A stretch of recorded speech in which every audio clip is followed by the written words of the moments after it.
And well, they tried to put an end to the past. But it continues in many aspects to this day. An example of this is the Mitotiliztli.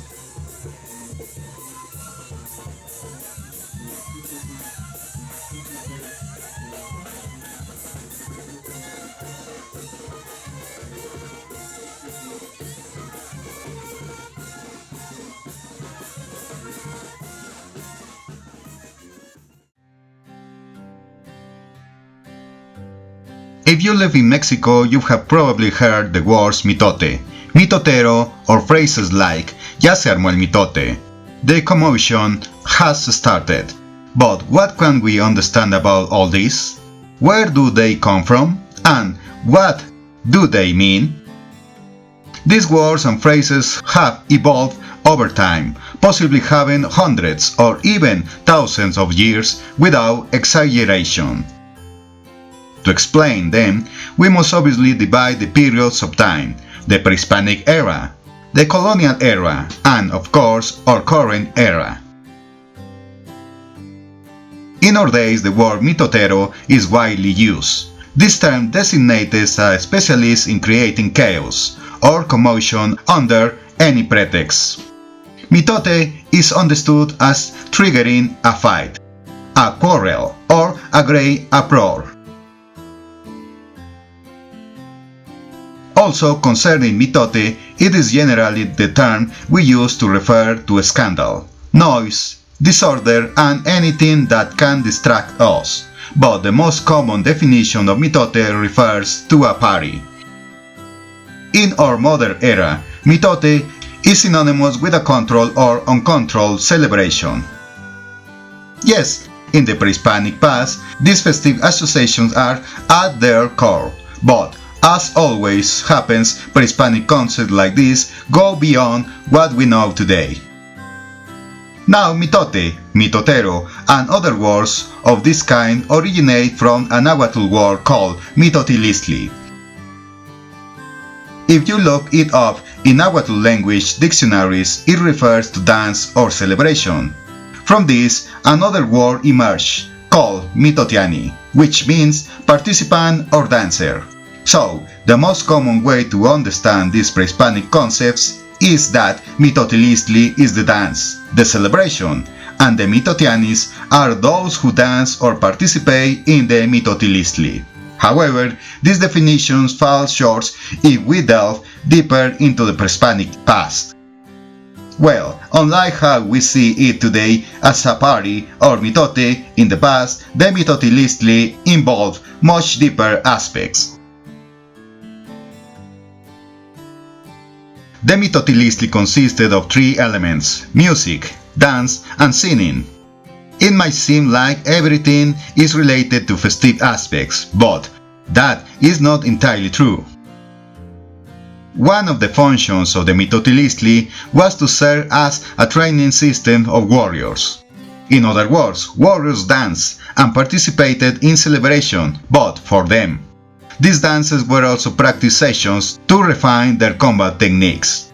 These were intense dances involving physical contact, not like the typical drunken brawls of today.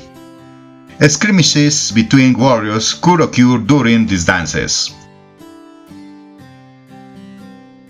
Returning to the comparison between the past and the present, the mitote back then wasn't just about singing laid-back songs, getting drunk, and that's it. The Mitotiliztli was also called Masehualistli, or deserving. Participants danced, played, and sang to be deserving. Deserving of what? To have work, to have food, to have health, to please their deities, etc. The Mitotiliztli was a kind of dance or ritual ceremony used to ask for, contribute, or expected something in return. It served not only as training for warriors but also in cultural, social, and ceremonial matters. The space where the Mitotiliztli took place could be in countless locations: in grand ceremonial centers, in the calpolis, now called neighborhoods, in the mountains, in the countryside, and so on. All of this explains why there is such a strong tradition of celebration in Mexico, as it comes from this pre-Hispanic past. For example, looking at the Mexicas, whose celebrations throughout the year are well documented, they had 18 months in their calendar, each consisted of 20 days. According to chroniclers like Bernardino de Sahagún, in each of these months there was a significant celebration. So, imagine having celebrations like Christmas, New Year, Independence Days, and others every 20 days, along with various minor celebrations.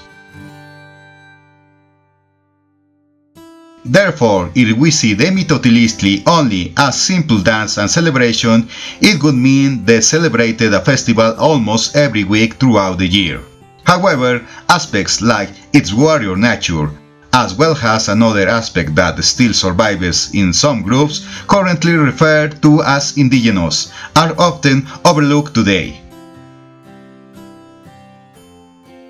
It seems that today we can only see the positive aspect of the festival dance and entertainment. The negative aspects of mitote, such as uproar, shouting, noise, and commotion, were mentioned at the beginning of the video. Although they didn't engage in fights over ancestral lands during those pre-Hispanic mitotes or had family members confront each other with harsh truths during a party. This negative aspect implied possible solution to social issues. In other words, mitotes were not just about dance and songs, but were systems for resolving internal community problems and even ways to settle conflicts with other external groups.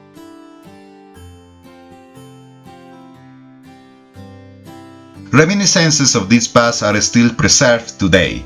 For instance, consider the fights of the Tehuanes in various towns in the state of Guerrero, where anyone can engage in physical combat with another person, using boxing gloves or whips, with fights occurring between men, women, or children, adhering to specific rules. These practices echo the warriors' tradition of antiquity, surrounded by dances, music, food, and drink. Another example of the preservation of Hispanic mitote can be seen among Chichimeca groups in the north. In the past, in northern regions of the country, festivities or mitotes involved the exchange of women, showcasing a boasting of oratory skills. The Mitotiliztli served to form alliance with other groups, establish peace agreements, or, in a more spiritual sense, create a connection with supernatural beings. All of this took place in an environment filled with drinks, aguamiel, and peyote. The celebration responded and still responds today to seasonal changes, planting and harvesting seasons, and many astronomical aspects. Thus, celebrations weren't only held to watch a football match, although even that is a vestige of the ancient Mitotiliztli. Going a step further, the mitote, in its aspect of distraction and mental disorder, allowed for various things, including modern carnivals. This event serves as an opportunity for self-control.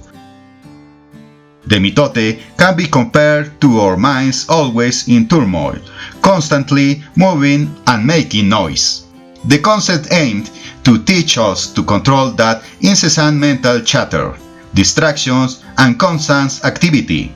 It might sound paradoxical, but the Mitotiliztli itself sought to help us to learn to control our internal mitote, allowing us to live fully, quieting the disorder that moves within us like a restless monkey. By doing so, we can become aware of the wonders around us and not constantly live in the chaos, wonder by having thoughts day and night. These deeper aspects were present in the ancient Mitotiliztli, but when the Spanish arrived, these practices were banned, including most of the instruments. However, the mitote adapted, incorporating European instruments and music. It no longer took place on grand ceremonial platforms, but moved to Christian spaces, or later called ranches or villages. Today we still appreciate syncretic remnants of this adaptation, seen in patronal festivals throughout the country. In the colonial era, the so-called castes, or social strated in New Spain repeated or imitated the mitote. In their own spaces and with their own resources. There were evident changes. While the pre-Hispanic Mitotiliztli had a ritual, ceremonial, formative, and warrior character, the colonial mitote became more festive, ostentatious, exuberant, and segregationist.